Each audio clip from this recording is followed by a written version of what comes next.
Je suis à une soirée dans un hôtel un peu éloigné de Venise, un très très très très bel hôtel avec des tentures magnifiques, un plafond, enfin je sais même pas par où commencer en fait, c'est tellement beau. Et en fait, je peux même pas prononcer leur nom parce qu'ils sont tellement près qu'ils vont m'entendre. Mais vous imaginez pas qui sont les hommes qui se trouvent à quelques mètres de moi. J'en reviens pas en fait. Enfin, là, je suis dans une pièce où on est 10 personnes et parmi ces 10 personnes, il y a 2 des acteurs les plus célèbres du monde. Et moi, je suis là en Doc Martens. Ça n'a aucun sens. Je suis seule, évidemment, donc je ne sais pas du tout ce que je vais faire. Je vais certainement pas oser aller taper la dispute avec eux. Mais voilà.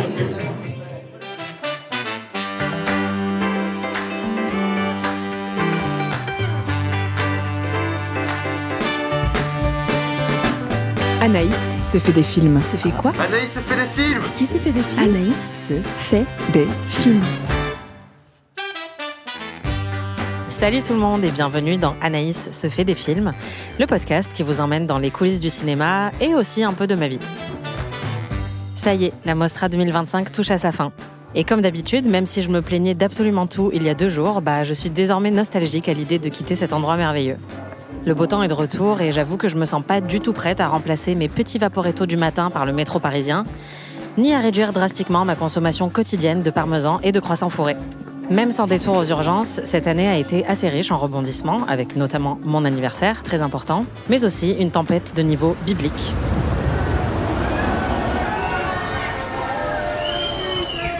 En fin de festival, alors que ma fatigue atteignait un niveau stratosphérique, je me suis aussi fait piquer par une guêpe, ce qui m'a immédiatement fait pleurer, et j'ai temporairement perdu mon portefeuille, ce qui m'a immédiatement fait pleurer.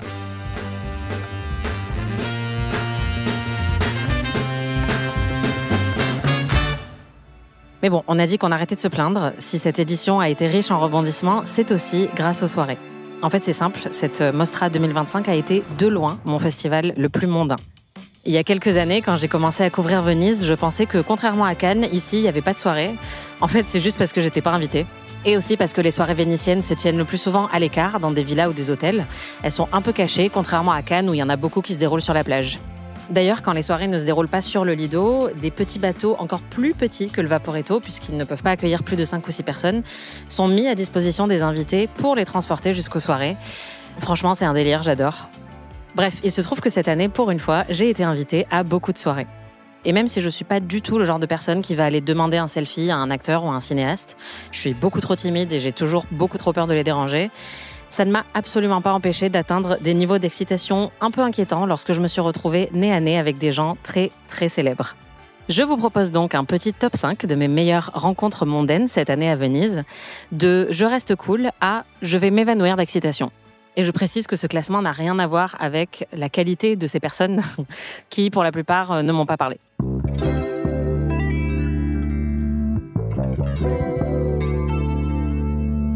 En bas du classement, il y a la soirée de Smashing Machine, film de Benny Safdie, dont je vous reparlerai en détail à la fin de cet épisode. À cette occasion, j'ai frôlé Dwayne Johnson et Emily Blunt, qui sont à l'affiche du film, mais aussi et surtout Seth Rogen, dont j'ai eu la joie d'entendre l'incroyable rire dans la vraie vie. Niveau d'excitation, petit gloussement intérieur, mais c'était rien comparé à la première fois que j'ai croisé Seth Rogen, c'est-à-dire quelques jours plus tôt, en train de se prendre un petit café dans un coin de la salle de presse. J'étais là, je me prenais la tête sur mon texte, j'ai levé la tête de mon ordi et là, pile en face, il y avait cet incroyable acteur, scénariste et réalisateur, Pépouze, avec son petit gobelet en carton, en train de papoter avec les gens qui venaient lui parler. D'ailleurs, pendant que je le fixais de manière pas du tout discrète, un de mes camarades est allé saluer Seth Rogen et lui a demandé ce qu'il faisait là. Et il lui a répondu qu'il était en repérage, sans doute pour la saison 2 de The Studio, la série qu'il a créée et dans laquelle il joue, qui satirise le monde d'Hollywood. En 3e position, à la réception qui précédait l'avant-première de Frankenstein de Guillermo del Toro, j'ai croisé Oscar Isaac en allant aux toilettes. Niveau d'excitation atomique, sans doute amplifié par le fait que j'avais très très envie de faire pipi, mais quand même. À la 2e place du podium, il y a la soirée très exclusive à laquelle j'ai été invitée au tout début du festival, dans un sublime hôtel de Venise. J'avais pas le droit de prendre de photos, ni de faire de story. Pour une raison simple que j'ai compris en arrivant, dans cette soirée d'environ 150 personnes, il devait y avoir 4 losers sans leur propre page Wikipédia, et j'en faisais partie. C'était une expérience un peu hors sol, et ça a commencé dès le bateau qui m'emmenait à la soirée, où j'ai sympathisé avec le réalisateur d'un film oscarisé, qui venait de présenter son nouveau documentaire en avant-première. Mais le vrai délire a commencé en arrivant à la soirée. J'étais en avance et je ne connaissais personne à part mon nouvel ami du bateau, mais j'avais pas forcément envie de lui tenir la jambe toute la soirée. Alors j'ai attrapé une coupe de champagne, j'ai fait un petit tour et je me suis posée seule dans une petite pièce quasiment vide, sur un immense canapé bien moelleux, en attendant de voir qui allait arriver. Et puis au bout de 5 minutes, j'ai réalisé que dans cette pièce quasiment vide, à 2 mètres de moi, il y avait un acteur autrichien très talentueux, devenu célèbre pour ses rôles dans des films de Tarantino. Et sur le canapé d'en face, un acteur britannique très talentueux et très célèbre pour une sombre histoire de nounou. J'ai essayé d'avoir l'air cool et détaché en envoyant des messages à littéralement toutes les personnes que je connaissais. Je pense que j'avais l'air complètement folle et après 10 minutes d'erreur 404, je me suis décidée à me lever et quitter cette pièce avant que quelqu'un vienne m'arrêter. Je suis passée dans la pièce d'à côté et là, je me suis retrouvée nez à nez avec un acteur principal de Grey's Anatomy. Tout ça en moins de 5 minutes. Niveau d'excitation, je tremblais tellement que mon soutif s'est autodégrafé. Mais je dois vous l'avouer, la célébrité qui m'a le plus fait vriller à l'intérieur lorsque je l'ai croisé et doublé dans la queue du bateau, c'est Paul Dano. Je l'admire beaucoup depuis Little Miss Sunshine et There Will Be Blood, depuis aussi Love and Mercy, dans lequel il interprétait Brian Wilson, et je l'admire en tant qu'acteur, mais aussi en tant que réalisateur, puisque j'avais adoré son film Wildlife. Et là, quand j'ai réalisé que j'étais à quelques mètres de lui, j'ai rougi. Il m'avait même pas regardé, mais j'étais tellement impressionnée de le voir en vrai que j'ai été déstabilisée physiquement, ce qui m'arrive vraiment jamais. D'ailleurs, ce soir-là, il était avec toute l'équipe de son film, dans lequel il incarne le rôle principal. Et ce film, c'est Le Mage du Kremlin d'Olivier Assayas. Et j'avais très très envie de vous en parler depuis quelques jours. C'est l'adaptation du roman du même nom de Giuliano d'Arampoli, que j'avais adoré. Et j'ai trouvé que c'était une très bonne adaptation, très fidèle, bien rythmée, à la fois grand public et intelligente. C'est une fiction, mais très documentée et très proche de la réalité, qui retrace l'histoire politique de la Russie contemporaine à travers le récit d'un ancien conseiller de Vladimir Poutine. Baranov, le conseiller en question, est joué par Paul Dano et Poutine est joué par Jude Law. Le film dure 2h40, mais il est extrêmement bien rythmé. Je me suis pas ennuyée une seule seconde. Et j'ai été d'autant plus impressionnée par cette fresque politique, en sachant qu'Olivier Assayas n'avait pas eu un très gros budget pour le réaliser. C'est un des meilleurs films de la compétition cette année, j'espère qu'il sera au palmarès. Et même si je n'ai pas osé dire bonjour à Paul Dano ou à Jude Law pendant ce festival, j'ai eu le plaisir d'interviewer Olivier Assayas, qui est toujours passionnant. Je vous laisse l'écouter. Qu'est-ce qui vous intéressait dans ce récit sur la Russie contemporaine ? Ça m'intéressait, j'ai envie de dire, de la même manière que j'espère ça peut intéresser un spectateur, c'est-à-dire d'essayer de comprendre ce qui s'est passé à un moment où, en Russie, d'une certaine façon, la question du politique a été réinventée. Les modalités de la politique du XXIe siècle se sont mises en place de façon imprévisible et déterminante dans les milieux autour de la réélection de Vladimir Poutine. Est-ce que c'était intimidant de justement s'emparer d'un sujet historique, mais qui est très contemporain aussi, qui parle d'une réalité qui est présente dans l'actualité en permanence, quoi. Le monde est en train de changer de façon qui est tellement inquiétante et tellement violente qu'on peut pas non plus fermer les yeux, on peut pas tourner la tête et dire je vois pas, je sais pas, je comprends pas. Mais je dis ça dans le sens où je m'en suis rendu compte, j'ai compris ça presque a posteriori. Moi, à un moment donné, j'ai trouvé le livre de Giuliano d'Arampoli très excitant, stimulant, etc., et que ça valait la peine d'affronter les difficultés qui m'attendaient pour arriver à saisir ce que son livre nous aide à saisir. J'ai pas l'impression d'avoir fait un film politique, j'ai l'impression d'avoir fait un film sur la politique, dont le sujet est la politique et les nouvelles modalités de son fonctionnement. Je pense que si je m'étais rendu compte que j'étais en train de faire ça, même au commencement de l'écriture, ça m'aurait terriblement intimidé et je me serais dit non, je suis en train de partir dans une direction où je prends des risques qui sont trop importants. Mais comme j'ai été au fond, porté par le récit, porté par les écrits de Giuliano, porté par la collaboration avec les interprètes, etc., il y a quelque chose qui a pris corps, qui était plus grand que nous, qui nous a débordés.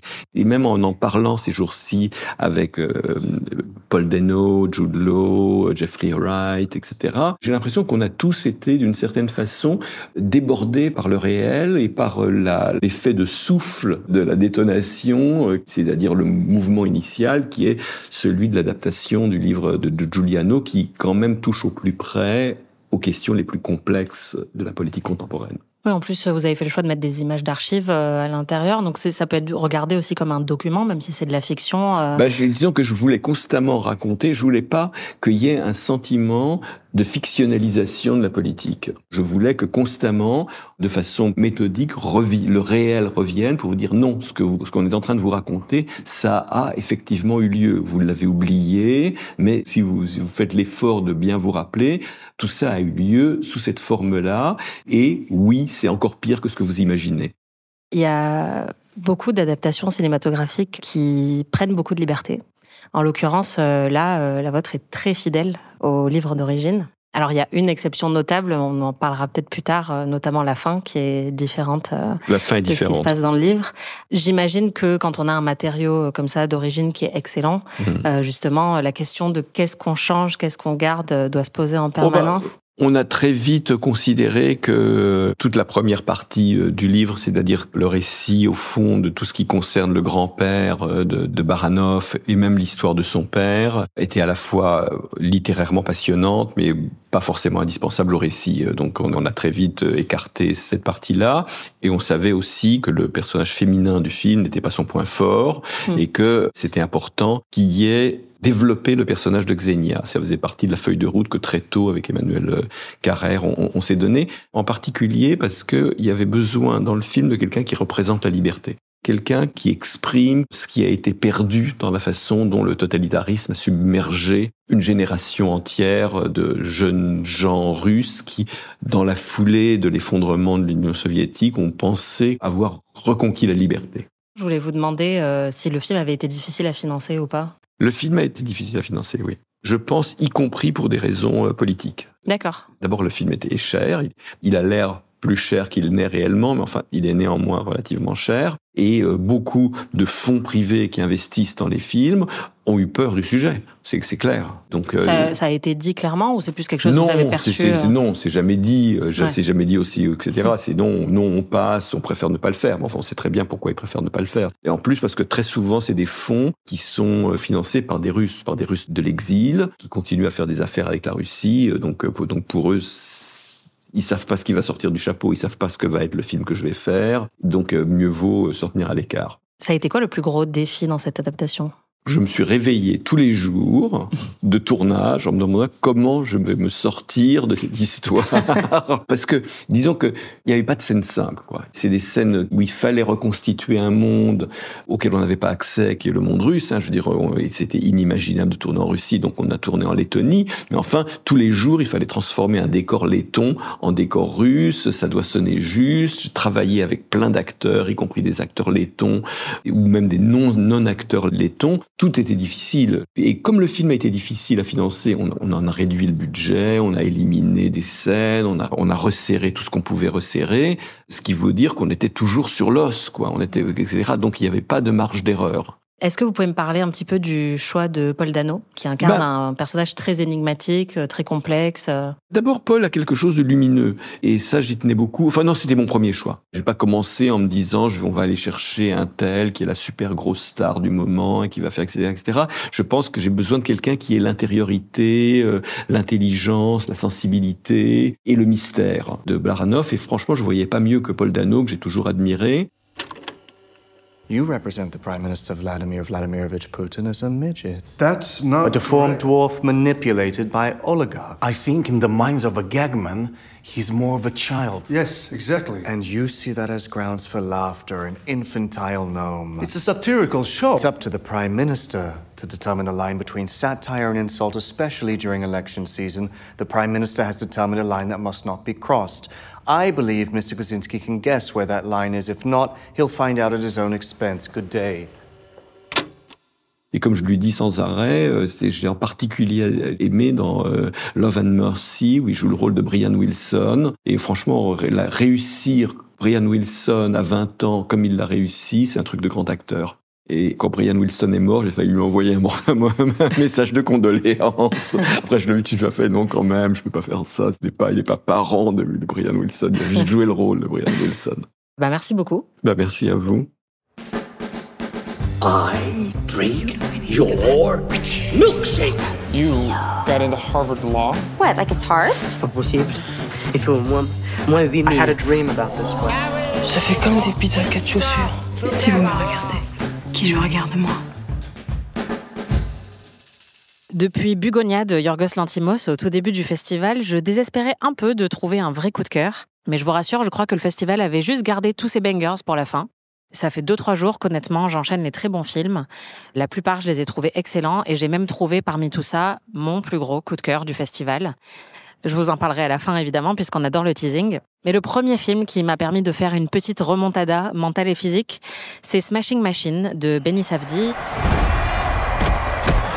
Well, have you ever heard of the Ultimate Fighting Championship, the UFC? That's the bloody thing they're trying to ban. This guy is the best he has ever seen. Do you hate each other when you fight? Absolutely not. Benny Safdie, que l'on connaissait auparavant comme la moitié d'un duo avec son frère, Josh Safdie. Ils avaient réalisé tous les deux Uncut Gems, qui était disponible sur Netflix, et Good Time, avec Robert Pattinson. Des thrillers très anxiogènes, avec un montage assez frénétique et des performances assez exaltées. Là, on est sur quelque chose d'assez différent. C'est un biopic qui a l'air en apparence assez classique, mais selon moi, qui ne l'est pas du tout. Ça parle de Mark Kerr, un champion de MMA des années 90, qui est incarné par Dwayne Johnson, qui a d'abord eu une carrière de catcheur avant de devenir acteur. Et donc, c'est évidemment pas un hasard qu'il ait été choisi pour ce rôle. À première vue, on pourrait se dire que c'est un rise and fall assez classique avec un héros qui va atteindre la gloire, puis connaître des difficultés, puis s'en remettre. C'est quelque chose de très très classique au cinéma. Là, le film décrit notamment ses problèmes d'addiction et ses problèmes de couple avec sa femme Dawn, qui est incarnée par Emily Blunt. Sauf que dans ce film-là, il n'y a pas vraiment de rise. Il y a beaucoup de fall, mais il n'y a pas beaucoup de rise. C'est quelque chose que j'ai beaucoup aimé. En fait, quand on attaque le film, il a déjà des problèmes d'addiction et il est déjà plutôt vers la fin de sa carrière. C'est un personnage qui est fascinant. Je vous parlais dans l'épisode précédent du testament d'Anne-Lee et du problème que j'avais avec l'absence de caractérisation des personnages. Ils étaient juste là pour faire fonctionner le récit. Là, c'est pas du tout le cas. En fait, dès les premières séquences, on capte tout de suite la personnalité de Mark Kerr qui, malgré son physique très très impressionnant, c'est une armoire à glace globalement, et d'une extrême douceur avec les gens. Il est très très cordial, très souriant, affable, sociable. Et donc ça crée tout de suite un contraste qui est assez amusant. Mais ce qu'on va voir, c'est qu'il y a une personne avec laquelle il se montre un petit peu plus sec, sans jamais hausser le ton pour autant, c'est sa femme. Et donc on capte tout de suite qu'il y a une dynamique peut-être un peu compliquée au sein de son couple. Mais moi, ce que j'ai vraiment aimé, c'est que rien n'est surdramatisé ou sursensationnalisé, y compris dans ses problèmes d'addiction ou ses problèmes de couple. C'est un film qui opère plutôt de manière discrète. Certes, son couple est dysfonctionnel, mais il n'est pas démesurément toxique. C'est juste deux personnes qui vont se révéler incompatibles. Et pareil dans sa carrière, il a des problèmes d'addiction, mais le film va plutôt éviter les clichés du genre avec des scènes d'overdose catastrophiques et sensationnelles. On suit aussi pendant tout le film son amitié avec un autre champion qui est devenu son entraîneur et qui a été un peu dépassé par la popularité de Mark Kerr. Un autre film, un peu moins subtil, aurait construit une rivalité très forte entre les deux hommes. Et là, c'est pas du tout le cas. On perçoit qu'il y a une petite rivalité entre eux, une rivalité normale, en fait, entre deux amis qui font exactement le même métier et dont le métier est de se battre. Mais il y a aussi énormément de tendresse et de bienveillance entre les deux. Et moi, ça, c'est quelque chose que j'adore. J'avoue que je suis très sensible aux histoires d'hommes qui se font des câlins et qui se montrent vulnérables. Et j'ai trouvé qu'en fait, c'était pas si commun que ça de faire un film sur un sport, et notamment un sport très violent, dans lequel, au final, il y a beaucoup de tendresse, beaucoup de douceur, beaucoup de soutien et pas de conflits surdramatisés. Il y a un rythme beaucoup moins frénétique que dans Uncut Gems, donc si vous vous attendez à ça, vous risquez probablement d'être déçus. Mais voilà, moi j'ai été vraiment très émue par le film, qui a l'apparence d'un biopic classique, mais qui, selon moi, déjoue beaucoup de codes du genre du film sportif, du genre du rise and fall. C'est un film qui a beaucoup de finesse, beaucoup de cœur, et les performances sont impressionnante. Dwayne Johnson, bon, le seul problème, c'est qu'il arrive vraiment pas à pleurer de manière convaincante devant la caméra, et donc les quelques scènes où il doit pleurer, en fait, il cache son visage. Ça m'a un peu fait rire, j'avoue. Mais en dehors de ça, sa performance est vraiment très touchante. C'est un acteur qui, évidemment, est peut-être plus connu pour des rôles dans des énormes blockbusters, des films qui sont peut-être pas pris au sérieux par l'élite culturelle. Là, clairement, il opère dans un autre registre, et on commence déjà à parler de sa campagne pour les Oscars. Ce serait très surprenant décevant qu'il n'arrive pas au moins à obtenir 1 ou 2 nominations avec un rôle comme ça qui s'inspire de sa propre vie, qui est dans un biopic, le genre à Oscar par excellence, et qui joue un petit peu sur toutes les cordes de la rédemption d'un acteur qu'on n'attendait pas forcément dans un rôle plus sérieux. Donc voilà, je pense qu'on va reparler de Smashing Machine dans les mois qui viennent. Dans tous les cas, moi, c'est un film que j'ai beaucoup aimé. J'ai aussi beaucoup aimé L'Étranger de François Ozon. C'est l'adaptation du livre de Camus, un des livres français les plus lus à l'international. Un livre assez court qui met en scène un personnage antipathique. Et j'étais vraiment curieuse de voir ce que ça allait donner. C'est un film qui est très très beau, avec une superbe photo en noir et blanc. Et je trouve que Benjamin Voisin, qui a été choisi pour incarner le rôle principal, est parfait. Justement parce qu'il a un mélange de charisme et aussi de quelque chose d'un petit peu antipathique dans certains rôles qu'il choisit, qui fonctionne très très bien. Et ce que j'ai trouvé vraiment super, c'est que c'est un film qui a une apparence très épurée, voire dépouillée. Comme le livre, en fait, c'est un récit assez simple, sans chichi. Mais en fait, derrière cette apparence épurée, j'ai trouvé que c'était en fait un film très riche, avec plein de couches d'analyse, très dense thématiquement, qui a un regard assez intéressant sur l'Algérie française. La musique est excellente. Vraiment, c'est le rare cas d'adaptation qui m'a fait d'autant plus apprécier le livre sur lequel elle était basée. C'est un film qui peut vraiment sembler très simple au premier abord, mais qui me reste pour l'instant vraiment en mémoire. Et je pense que tout le monde gagnerait à le voir. Et enfin, mon gros coup de cœur de cette édition, enfin j'en ai trouvé un, c'est House of Dynamite de Catherine Bigelow, la réalisatrice de Des Mineurs et Zero Dark Thirty. In our obscurity, there is no hint that help will come from elsewhere to save us from ourselves. The earth is where we make our stand. It underscores our responsibility to preserve and cherish the only home we've ever known. C'était la première femme à recevoir l'Oscar de la meilleure réalisation, donc c'est déjà une réalisatrice qui est entrée dans l'histoire du cinéma. Son dernier film en date, Détroit, m'avait vraiment déplu et déçu. Mais j'attendais beaucoup de ce qui était annoncé comme un thriller politique avec un titre évidemment explosif, un casting hallucinant. Et j'ai pas du tout été déçue. C'est un thriller qui parle de prolifération nucléaire. Et en gros, le pitch est très simple. On est dans plusieurs centres de commandement américains, que ce soit la Maison-Blanche, que ce soit les centres d'opération militaires. Et toutes ces personnes réalisent qu'un missile nucléaire a été lancé contre les États-Unis et l'impact est prévu dans 19 minutes. Et donc, toutes ces personnes-là vont mettre en place le protocole qui a été imaginé pour ce genre de situation, même si évidemment, le monde entier espère que ce genre de situation ne se produira jamais.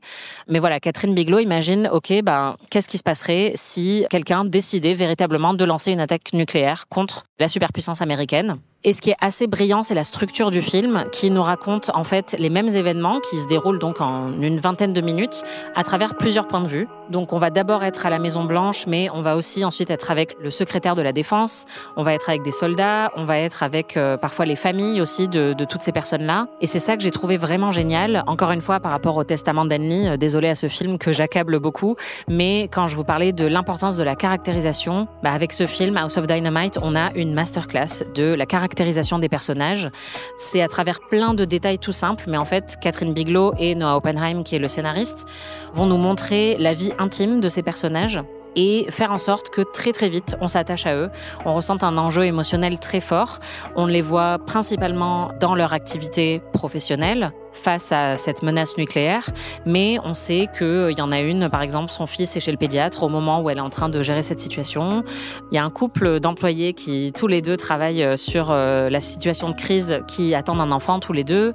Le secrétaire de la Défense vient de perdre sa femme et n'est peut-être pas émotionnellement apte à gérer une situation aussi anxiogène que celle dans laquelle il se trouve. Et pourtant, il n'a pas le choix, il doit prendre la décision. On va aussi voir comment le président des États-Unis fait face à la situation, et notamment à la question la plus importante, est-ce qu'il faut répliquer et envoyer ses propres armes nucléaires pour contrer les pays soupçonnés d'avoir attaqué les États-Unis? Et dans ce cas-là, est-ce qu'on prend le risque de créer une apocalypse nucléaire et de raser la planète? Il y a un autre détail génial aussi, c'est le personnage de Tracy Letts, qui est un dramaturge et acteur que j'adore. C'est un personnage qui est plutôt antipathique dans le film, mais il y a une petite scène dans laquelle il demande à quelqu'un de lui amener un café et il lui dit « mets-moi 8 sucres ». C'est un détail qui est évidemment amusant sur le personnage et qui nous permet de le voir d'une autre manière, puisque c'est un militaire haut gradé qui est assez dur et cynique dans le film et qui, lui, prône la surenchère nucléaire. Mais grâce à ce petit moment, il est un petit peu humanisé. C'est un film extrêmement bien rythmé, très très très tendu. J'ai juste oublié de respirer pendant 1h50. Tout le casting est génial. C'est du très grand divertissement américain, mais en même temps, c'est intelligent. Et ça a un vrai propos, évidemment, puisque le film nous questionne sur la prolifération nucléaire. Et Catherine Bigelow, que j'ai pu rencontrer, en a très bien parlé. Elle pense qu'on devrait plus remettre en question, en fait, le système, puisque là, on a plein de personnages qui sont entraînés chaque jour à faire face à l'éventualité d'une attaque nucléaire. Mais le jour où ça se passe, forcément, il y a plein de doutes, plein d'hésitations, parce qu'en fait, c'est pas des robots, c'est des êtres humains. Et on a beau s'entraîner tous les jours pour cette éventualité, évidemment, on espère que ça ne se produira jamais. Le film va sortir sur Netflix fin octobre. Je vous en reparlerai sans doute à ce moment-là.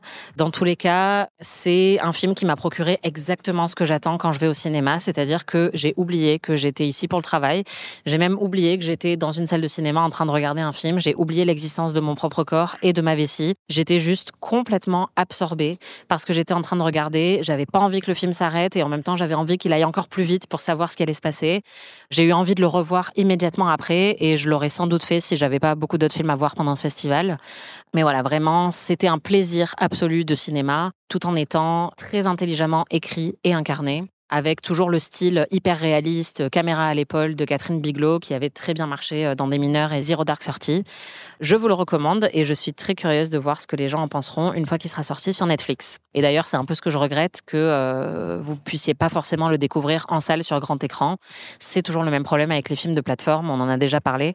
Et avec un film comme ça, c'est d'autant plus dommage.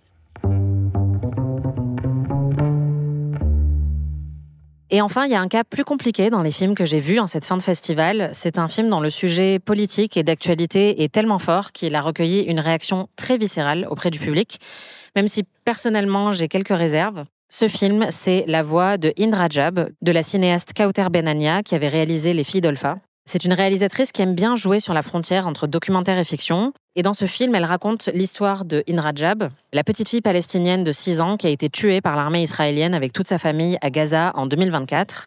Elle avait été coincée dans une voiture pendant des heures et elle avait passé beaucoup de temps au téléphone avec une équipe de secours qui était basée à 80 km de là et qui a essayé de coordonner à distance une mission avec une ambulance pour venir l'aider. Mais ça n'a pas fonctionné.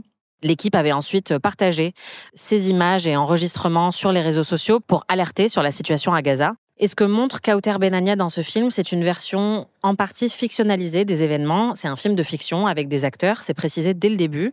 À une exception près, c'est que les enregistrements audio que l'on entend dans le film sont les vrais enregistrements. Donc elle a utilisé la voix de la petite fille, Hind Rajab, et à certains moments, elle utilise aussi la voix des secouristes qu'on entend au téléphone. Ça peut être questionnable d'un point de vue éthique, déontologique. C'est un débat très ancien au cinéma qui s'est posé notamment sur la représentation de la Shoah dans la fiction. Comment est-ce qu'on représente l'horreur ? Comment est-ce qu'on représente un crime contre l'humanité, un génocide ? Qu'est-ce qu'on a le droit ou pas de dire, d'utiliser ? Est-ce qu'on peut transformer la souffrance de victimes réelles en fiction ? Et en l'occurrence, moi, dès que je suis allée voir le film, j'avais peur d'être choquée par ce procédé et je dirais que ça n'a été qu'en partie le cas. Il y a une séquence que j'ai trouvée très réussie. C'est une scène dans laquelle on voit les équipes de secouristes fictives au téléphone avec la petite fille. Les acteurs donc. Et en même temps, dans ce plan séquence, on voit que cette équipe est en train d'être filmée par un téléphone portable. Et sur l'écran du téléphone portable, ce ne sont plus les acteurs, mais les vrais secouristes, qui eux aussi s'étaient filmés à l'époque. Alors c'est sûr que c'est très artificiel, mais ce moment-là, je l'ai trouvé très réussi. Pour moi, ça a du sens de rappeler de manière ostentatoire qu'on n'est pas que dans de la fiction et que la réalité de ce récit, elle est impossible à nier. Mais il y a d'autres moments qui m'ont un peu plus gênée d'un point de vue éthique, et c'est des moments où on est à 100% dans de la fiction et dans la dramatisation d'une histoire qui est déjà on ne peut plus dramatique. Des moments où le film va utiliser une musique larmoyante pour chercher à accentuer l'émotion qu'on ressent. Des moments avec des gros plans sur les acteurs qui sont en train de pleurer à chaudes larmes pendant qu'ils jouent les secouristes et qu'ils écoutent la vraie voix de Hind Rajab au téléphone. Ça, c'est des moments qui m'ont un petit peu dérangée. Je pense que l'histoire est déjà tellement atroce qu'on n'a pas besoin d'en rajouter côté fiction. Et donc, dans ces moments-là qui m'ont paru assez maladroits, j'ai ressenti un certain malaise. Et pour moi, ce qui me dérange le plus, au fond, c'est qu'avec ce procédé-là, cette envie parfois d'appuyer, de nous fourrer le doigt dans l'œil pour susciter une réaction encore plus forte. Cette absence de retenue, en fait, m'a un peu mise à distance émotionnellement et c'est une position très inconfortable que de devoir critiquer ce film qui, pour moi, a beaucoup de mérite, qui veut attirer l'attention sur l'horreur de ce qui se passe à Gaza et évidemment que c'est louable, mais j'arrive pas totalement à y adhérer. Je pense que le format hybride ne fonctionne pas si bien que ça dans ce cas précis. Quoi qu'il en soit, je pense que c'est un film dont on va encore beaucoup entendre parler. Peut-être qu'il sera au palmarès. Ce qui est sûr, c'est que les différentes projections à Venise ont suscité des réactions très fortes. Il y a beaucoup de gens qui étaient en larmes. Et lors de la deuxième projection, à laquelle moi, j'ai pas assisté, une grande partie de la salle a crié « Free, Free Palestine », a sorti des drapeaux palestiniens. La conférence de presse aussi était très émouvante avec des déclarations assez solennelles des acteurs qui étaient venus représenter le film. Voilà, c'est un film dont on entendra forcément parler après Venise.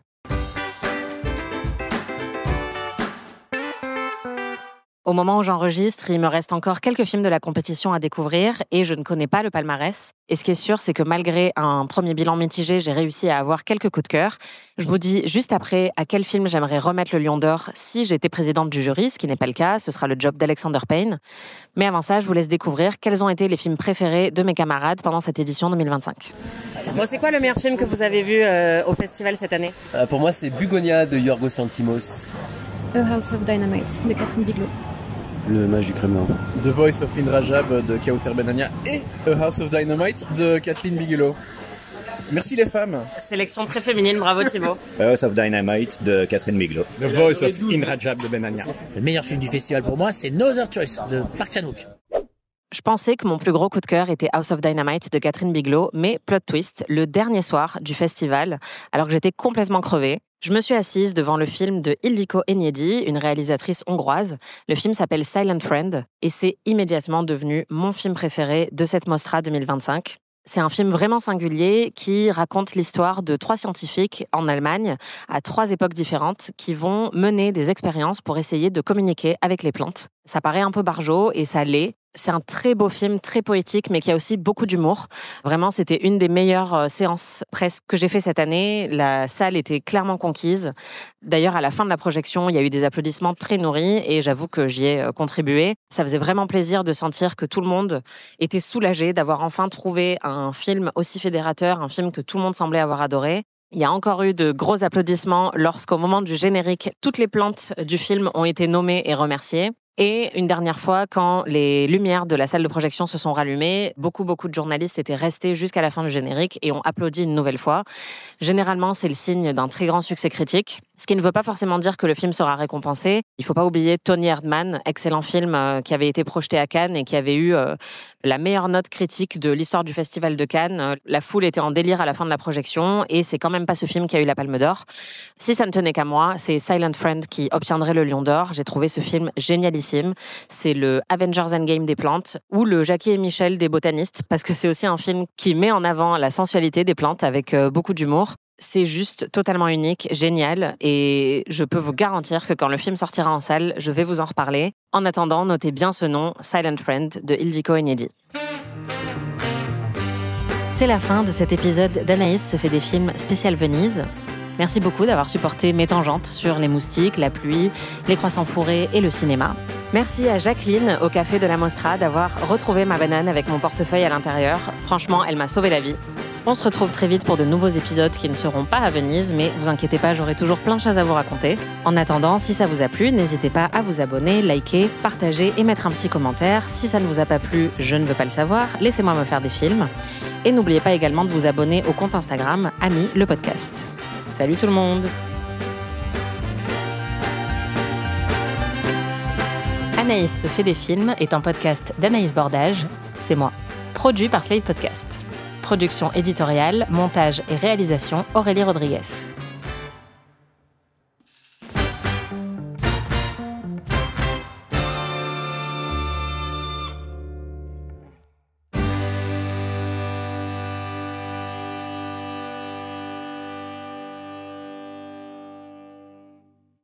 Et au fait, je t'ai pas dit. Ouais? Anaïs, elle se fait des films. Mais non!